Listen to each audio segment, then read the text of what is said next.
मेरे प्यारे विद्यार्थियों, आप सभी का स्वागत। बच्चों, हम जानते हैं बिना धूप के पौधों को भी भोजन नहीं मिलता।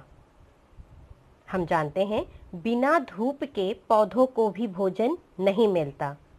हमारे संघर्ष के साथ ही, हमारे कड़े संघर्ष के साथ ही कामयाबी का रंग है खिलता। बच्चों, इसी नेक विचारों के साथ हम आगे बढ़ते हैं। आज हम पढ़ेंगे पाइथागोरस प्रमेय इस दूसरे चैप्टर में अपोलोनियस का प्रमेय। हम इसके पहले वीडियो में पाइथागोरस प्रमेय के उपयोजन को समझ चुके हैं और उसी का उपयोग हम आज अपोलोनियस प्रमेय में उपयोग करने वाले हैं। अपोलोनियस प्रमेय, यह किसी त्रिभुज, इसमें कोई शर्त नहीं है कि त्रिभुज कैसी होगी। किसी भी त्रिभुज में यदि त्रिभुज ABC में बिंदु यम भुजा BC का मध्य बिंदु है, यानी किसी भी प्रकार के अधिक कोण हो, न्यून कोण हो, किसी भी प्रकार का त्रिभुज होगा, उसमें एक भुजा का मध्य बिंदु और उसके सम्मुख शीर्ष बिंदु से खींची गई लंबाई या अर्थात कि वह माध्यिका होती है, माध्यिका होगी। तब क्या होगा कि बिंदु यम भुजा BC का मध्य बिंदु है, यानी कि AM एक माध्यिका है, तो AB का वर्ग धन AC का वर्ग बराबर दुगना AM का वर्ग प्लस दुगना BM का वर्ग। इस आकृति को बच्चों बहुत पहले अच्छी तरह से समझ लेते हैं कि त्रिभुज ABC है, AM इसकी माध्यिका है, AM इसकी माध्यिका है और BC यानी यम इसका मध्य बिंदु है। तो हमें ये जान लेना है कि BM और MC तक की दूरी बराबर है, यानी रेखाखंड इस भुजा को दो, ये माध्यिका है अर्थात BC को दो समान भागों में बांटता है बिंदु यम। तो ये पक्का है कि BM बराबर MC और ये एक रेखीय है। ये चीज हमें ध्यान में रखना है और ये माध्यिका है। इतनी जानकारी दी हुई है तो हम इस जानकारी के आधार पर लिख देंगे दत्त त्रिभुज ABC में बिंदु यम भुजा BC का मध्य बिंदु है। अब साध्य क्या है, जो सिद्ध करने के लिए यहाँ कहा गया है वही हमारा साध्य है। बच्चों, कभी भी प्रमेय में जो साध्य होता है एक तरह से मक्खन है, समझिए। अब आप समझोगे कि मक्खन क्यों? क्योंकि जब हम दूध लेते हैं, दूध से बहुत सारे नेचुरल प्रक्रिया के बाद हमें मक्खन मिलता है या घी मिलता है, तो ये है मक्खन। और इसके बाद जो ये सारी प्रक्रिया है, हमारा दत्त समझो दूध है, इस दूध में जो दत्त दिया है ये समझो हमारे दूध का कार्य करता है। दूध के बहुत सारे सिस्टमैटिक प्रक्रिया के बाद हमें ये मक्खन मिलता है, यानी हमारा साध्य मिलता है। इसका तात्पर्य ये है कि अगर एक भी स्टेप्स यहाँ का वहाँ हुआ तो हमारा मक्खन या घी नहीं मिलेगा, क्योंकि जैसे नेचुरल मेथड से हम जानते हैं दूध गर्म करते हैं, फिर उसे ठंडा करते हैं, फिर उसमें हम थोड़ा सा हल्का दही मिलाते हैं, एक दिन के बाद 5-6 घंटे के बाद वो दही जम जाती है, तब उसको मथ कर उसमें से मक्खन निकाला जाता है। अगर स्टेप इधर उधर हुआ तो मक्खन नहीं निकलेगा। उसी तरह से इस दूध से अगर उपपत्ति में एक भी स्टेप यहाँ से वहाँ होता है तो हमारा साध्य हमें नहीं मिलता, और जो हमारा साध्य है वही सबसे इम्पोर्टेंट होता है।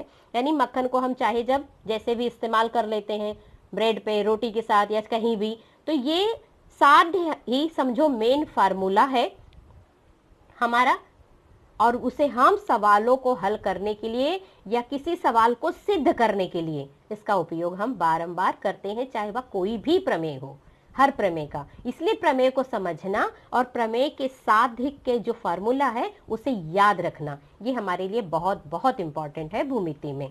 तो ये साध्य आपको याद रखना है कि हम कैसे, तो ये साध्य में क्या है, जो भी त्रिभुज है सम्मुख भुजा पर जो मध्य बिंदु यानी जिस पर माध्यिका खींची गई है, उसके अलावा जो अन्य दोनों भुजाओं के वर्गों का योगफल बराबर दुगना है माध्यिका के वर्ग धन दुगना है जो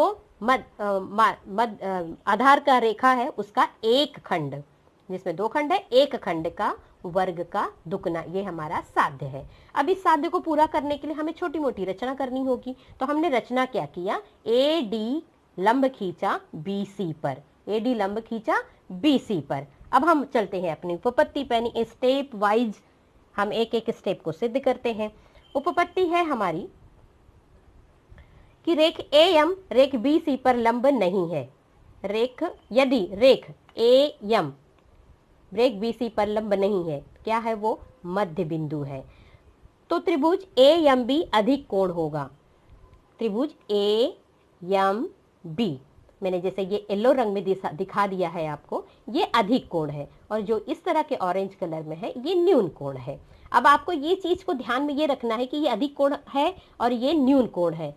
तो अधिक कोण के सामने की भुजा का वर्ग क्या होता है, हम कौन सा उपयोग करेंगे, पाइथागोरस प्रमेय का उपयोजन। और अगर न्यून कोण लेते हैं तो उसके सम्मुख भुजा का वर्ग क्या होता है, वो भी उपयोजन। तो चलो जल्दी जल्दी पहले हम एक अधिक कोण है और एक न्यून कोण है। अधिक कोण कौन सा है, AMB जो येलो रंग में दिखाया है। न्यून कोण कौन सा है, AMC, यानी ये अधिक कोण त्रिभुज है और ये न्यून कोण त्रिभुज है। इस न्यून कोण के सम्मुख भुजा का वर्ग लिखेंगे और इस अधिक कोण के सम्मुख भुजा का वर्ग हम लिखेंगे। तो चलो जल्दी से हम लिखना शुरू करते हैं।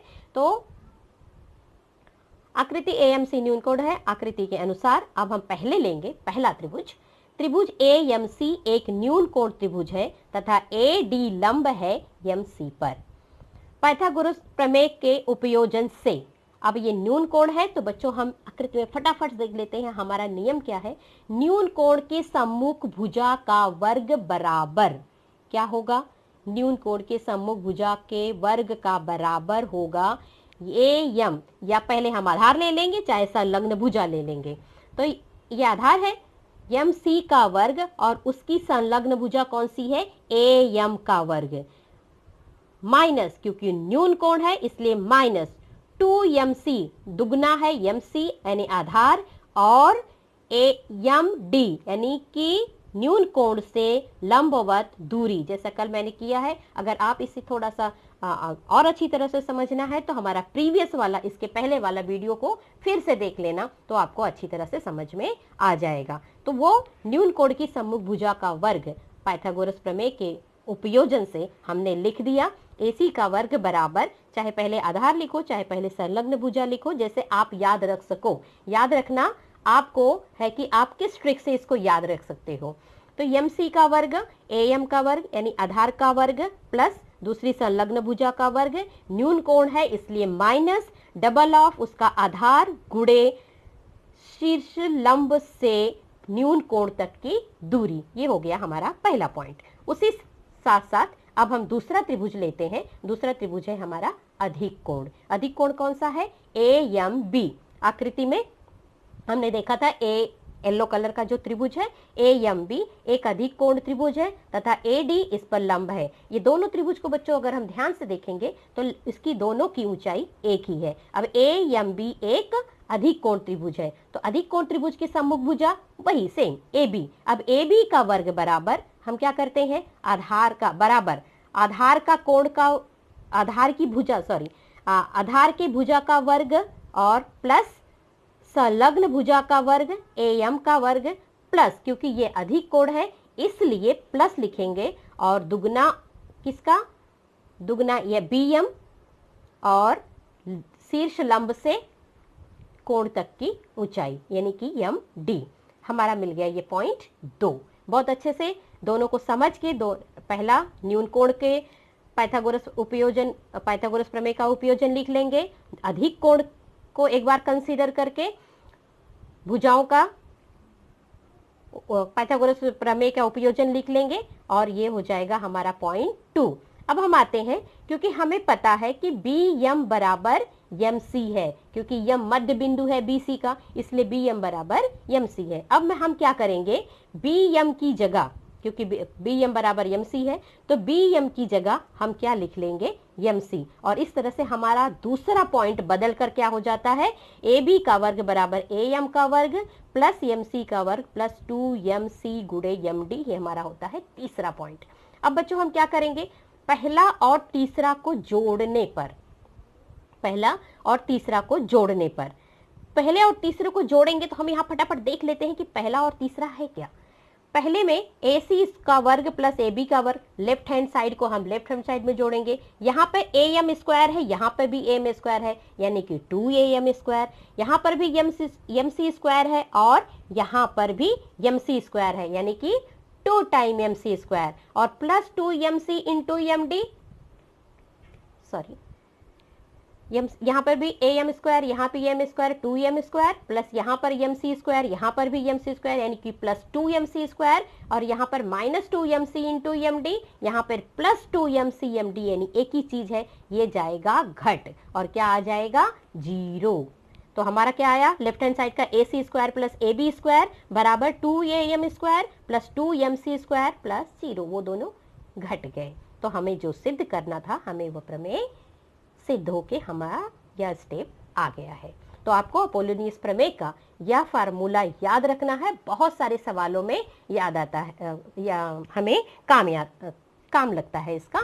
तो जब आप अपोलोनियस का प्रमेय इस्तेमाल करोगे तब वहां पर ये लंब खींचने की जरूरत नहीं होगी, सिर्फ आपकी माध्यिका दी होगी। तो आपको ये जहां भी माध्यिका दिया होगा किसी त्रिभुज में, आपको वहां अपोलोनियस प्रमेय का इस्तेमाल करना है।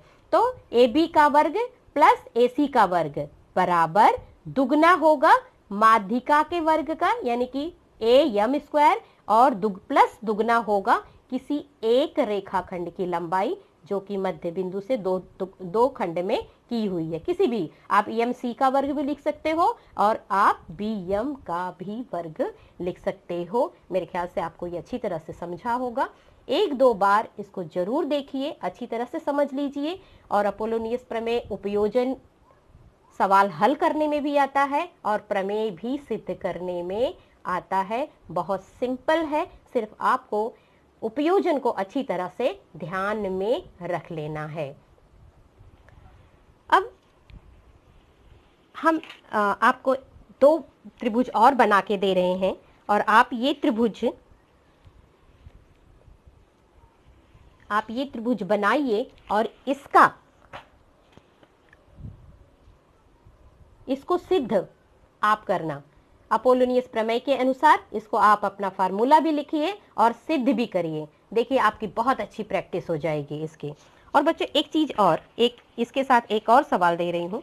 समझो आपका क्वेश्चन पेपर है, कभी कभी क्वेश्चन पेपर में डायग्राम इस तरह से बनाकर आ जाता है ऐसे, और आपने प्रैक्टिस की है कि आधार तो नीचे होता है, तो फिर आप थोड़ी सी कंफ्यूजन में होते हो कि अरे कैसे करें। तो बच्चों ये पेपर पे आकृति है, अगर आपको ऐसे में कंफ्यूजन हो रहा है तो आप अपने पेपर को घुमा लीजिए, पेपर ही तो है, उसको आप टर्न कर सकते हो, और टर्न करने के बाद आप त्रिभुज का नाम आसानी से लिख लो और जैसा चाहिए वैसे आप इसको सिद्ध कर सकते हो। आप अपना त्रिभुज बना लीजिए, डायग्राम तो वही होगा ना, खाली वो थोड़ा सा उल्टा था। तो अगर आपको इस तरह से नहीं समझ में आता है तो ये पेपर है, पेपर को घुमा के आप उस त्रिभुजों का नाम लिख लीजिए और सिद्ध कर दीजिए। और ये दोनों डायग्राम को आप अच्छी तरह से अपोलोनियस प्रमेय के अनुसार इसका नाम लिख लीजिए और सिद्ध करने का प्रयास कीजिए।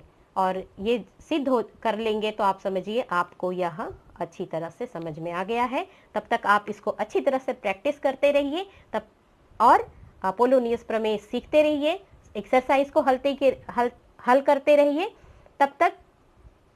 और हम मिलेंगे अगले वीडियो में।